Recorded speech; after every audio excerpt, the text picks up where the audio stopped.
Episode 2. Trust me, dear, I have complained over her mode of dressing on several occasions, but she wouldn't listen. Then dismiss her, Lola yelled from the toilet where she was easing herself. She had paid a surprise visit to her husband's office that afternoon, but the sight of her husband's secretary had sent terror to her heart. What? You know I can't do that, dear. Her husband immediately rebuffed the idea. Why can't you? She yelled over the noise of gushing water as she flushed. Dear, let's put her dressing aside. Fiona is one of the best, if not the best secretary I have ever had. To be honest, she is even more competent than Irene, he informed. Irene was his former secretary who recently got married and moved out of town and so therefore had to quit her job. Lola was surprised that her husband, who had always praised Irene as the best secretary ever, could compare her with someone else.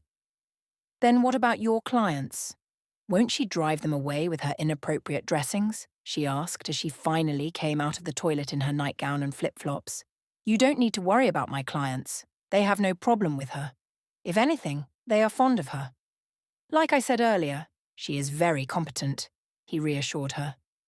If you say so, she gave up on the conversation and got into bed. Are you sure that's your main concern? Her husband teased as he made space for her on the bed. Fine, you got me. What about you? Are you trying to tell me you don't feel anything when you look at her?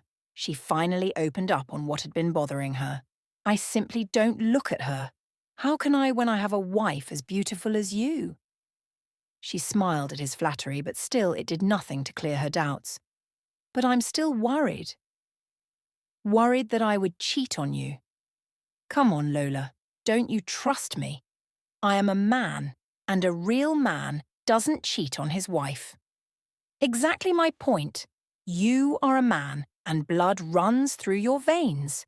It isn't you I don't trust. It is that lady I do not trust. She is definitely up to something.